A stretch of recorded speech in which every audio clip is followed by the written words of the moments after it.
Hi friends, എല്ലാവർക്കും lucky space ട്രിക്സിലോട്ട് സ്വാഗതം. അപ്പോൾ ഇന്നത്തെ വീഡിയോ ഫീൽഡ് വർക്കറിൻ്റെയാണ്. അപ്പോൾ ഫീൽഡ് വർക്കറിൻ്റെ ക്വസ്റ്റ്യൻ ആൻസർ നമുക്കൊന്ന് നോക്കാം.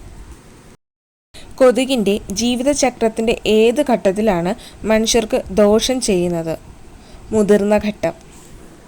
കൊതുകിൻ്റെ ജീവിതചക്രത്തിൻ്റെ ഏത് ഘട്ടത്തിലാണ് മനുഷ്യർക്ക് ദോഷം ചെയ്യുന്നത്? മുതിർന്ന ഘട്ടം. കൊതുകിൻ്റെ ജീവിതഘട്ടത്തിൽ ടംബ്ലർ എന്നറിയപ്പെടുന്നത് എന്താണ്? പ്യൂപ്പ. കൊതുകിൻ്റെ ജീവിതഘട്ടത്തിൽ ടംബ്ലർ എന്നറിയപ്പെടുന്നത് എന്താണ്? പ്യൂപ്പ. മുതിർന്ന ഒരു കൊതുകിൻ്റെ കാലുകളുടെ എണ്ണം 6. മുതിർന്ന ഒരു കൊതുകിൻ്റെ കാലുകളുടെ എണ്ണം 6.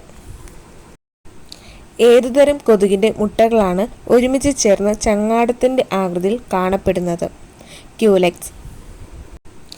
ഏതുതരം കൊതുകിൻ്റെ മുട്ടകളാണ് ഒരുമിച്ച് ചേർന്ന് ചങ്ങാടത്തിൻ്റെ ആകൃതിയിൽ കാണപ്പെടുന്നത്? ക്യൂലെക്സ്. പ്രഭാതത്തിലും പകൽ സമയത്തും കടിക്കുന്നത് ഏതുതരം കൊതുകുകളാണ്? ഈഡിസ്. പ്രഭാതത്തിലും പകൽ സമയത്തും കടിക്കുന്നത് ഏതുതരം കൊതുകുകളാണ്? ഈഡിസ്. അനോഫിലസ് പെൺകൊതുകുകൾ വഴിയാണ് മലേറിയ പകരുന്നതെന്ന് ആദ്യമായി കണ്ടുപിടിച്ചത്? Sir Ronald rose. അനോഫിലസ് പെൺകൊതുകുകൾ വഴിയാണ് മലേറിയ പകരുന്നതെന്ന് ആദ്യമായി കണ്ടുപിടിച്ചത്? Sir Ronald rose. എലിഫന്റിയാസിസ് എന്നറിയപ്പെടുന്ന കൊതുകു പരത്തുന്ന രോഗം? ഫിലേറിയ.